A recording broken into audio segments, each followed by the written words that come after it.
우상을 따르던 백성 앞에 징계와 형벌의 길이 놓입니다. 조상 대대로 살던 축복과 평화의 땅을 떠나게 된 것입니다. 여호와께서는 이스라엘에게 짐꾸러미를 꾸미라고 하셨습니다. 그리고 이 땅에서 사는 자를 이번에는 내던질 것이라고 과격하게 말씀하십니다. 그릇된 길을 가는 백성들이 이방의 군대에 에워싸여서 성벽이 파괴되고 성전이 파괴되고 그 무너진 예루살렘을 뒤로하고 그들은 머나먼 길을 떠나게 되는 것입니다. 왜 이런 벌을 여호와께서 주실까요? 그들을 괴롭게 하여서 그들이 깨닫게 되리라 하신 것입니다.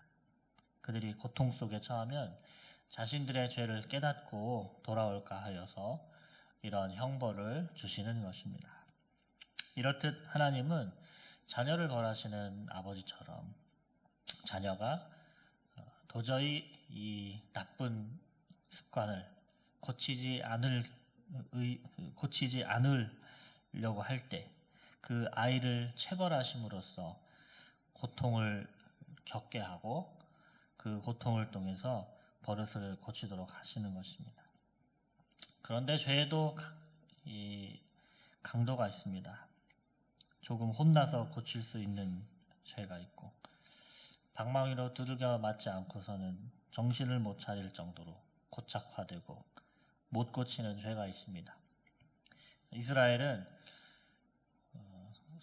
긴 시간 동안 우상 숭배에 큰 죄를 범했기 때문에 이제는 살던 집에서 쫓겨나는 큰 형벌을 받게 된 것입니다. 예레미야는 예루살렘을 대신해서 그 재앙에 대해서 탄식했습니다. 슬프다 내 상처요 내가 중상을 당하였도다 이렇게 탄식하는데 내 상처는 예레미야가 짊어져야 하는 고난을 의미합니다. 20절에 장막이 무너졌다고 말하는데 장막을 세우는 일은 그 당시에 여성과 아들들이 하던 일이었습니다. 그런데 장막을 세울 자와 내 휘장을 칠 자가 없다고 합니다. 그것은 장막을 세울 자녀들이 다 죽어버렸다는 것을 말하는 것입니다. 지금도 자녀들이 부모보다 더 일찍 죽는다면 부모에게 그것만큼 큰 아픔과 상처가 없습니다. 그런데 성경시대에는 자녀가 노년의 부모를 공양하던 사회였기 때문에 자녀가 없다라고 하는 것은 슬픔과 아픔뿐만 아니라 미래에 대한 무서운 예고인 것입니다. 21절에 목자들은 지도자를 말하는 것입니다. 이들은 어떤 사람들이었습니까? 여호와를 거부하고 그리고 잘못된 지도력으로 백성들을 길 잃은 양떼처럼 흩어지게 했습니다. 결국 유다는 북방에서 오는 승냥이 떼 같은 적군에 의해서 섬멸당하고 황폐하여 질 것이다. 이렇게 예언하고 있습니다. 이에 예레미야는 또다시 탄식하며 기도합니다. 다가오는 심판은 하나님께 주권이 있음을 인정하고 이 형벌을 하나님께서 감해 주시기를 탄원하는 것입니다. 그는 자신의 결백을 주장하거나 형벌을 면하게 해달라고 요청하지는 않았습니다. 그는 완악한 이스라엘을 대신해서 하나님께 자비를 호소하는 것입니다.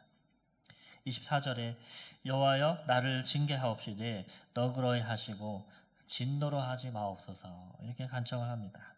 여기서 간청하는 사람은 예레미야로서 그가 나를 징계하옵시되 라고 이렇게 1인칭으로 말을 하고 있습니다.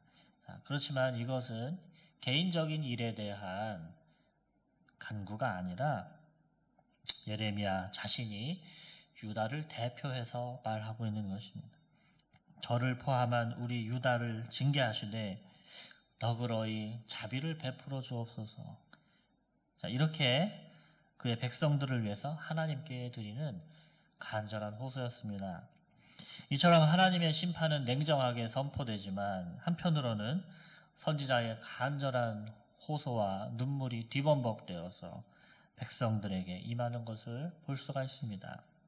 자, 이것은 두 가지를 의미하는데, 첫 번째는 예레미야 선지자의 고통을 통해서 백성들이 겪게 될 고난을 말하는 것입니다. 선고된 심판은 안타깝지만 취소되지 않는 명백하고 분명한 현실인 것입니다. 그리고 두 번째는 아들을 잃은 하나님의 상처를 묘사하는 것입니다. 장막을 세우고 휘장을 달 자녀들을 잃은 예루살렘의 가장들처럼 하나님도 몇 세기 후에는 자신의 아들을 이 예루살렘에서 십자가에 잃을 것입니다. 그 하나님의 상처와 눈물이 여기에서 미리 예고되고 있는 것입니다. 그러므로 오늘 우리는 이 말씀 안에서 하나님의 마음을 보아야 합니다. 하나님께서 애지중지 여기시던 그 아담의 타락 이후에 다시 자기 아들을 보내셔서 우리를 회복하여 주셨습니다.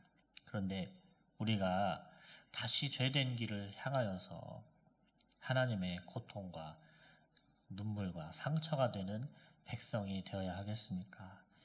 아니면 그분의 구원하신 그 사랑에 감사하며 그분과 교제하며 그분의 마음을 시원하게 해드리는 백성이 되어야 하겠습니까?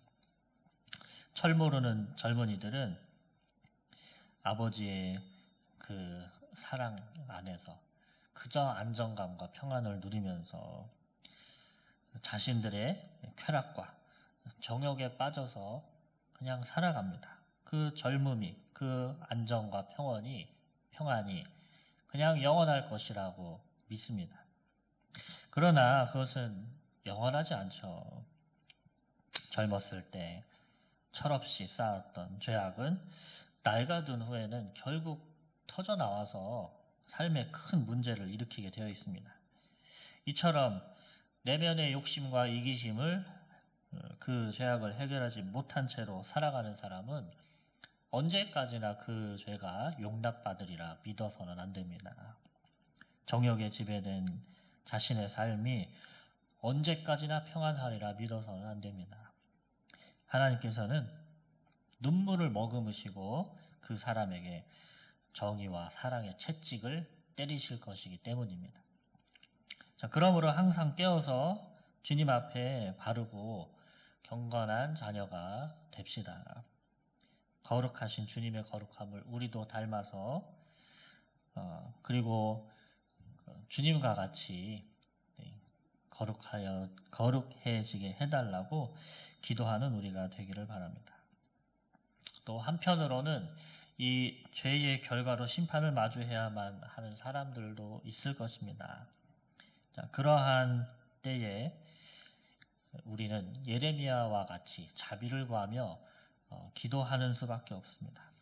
여호와여 나를 징계하시되 너그러이 하시고 진노로 하지 마옵소서 하고 예레미야가 기도했던 것처럼 당해야 하는 형벌이 있다면 그것을 겸허히 받고 또 참회하여 다시 주님 앞에 돌아서면 주님께서 그 영혼을 다시 받으시고 회복하여 주실 것입니다. 혹시 나의 죄로 황폐하여진 이 예루살렘처럼 절망적인 상황이 있다 하더라도 유다를 회복하신 하나님의 신실하심과 그 사랑을 기억하고 그분을 의지하시기를 바랍니다.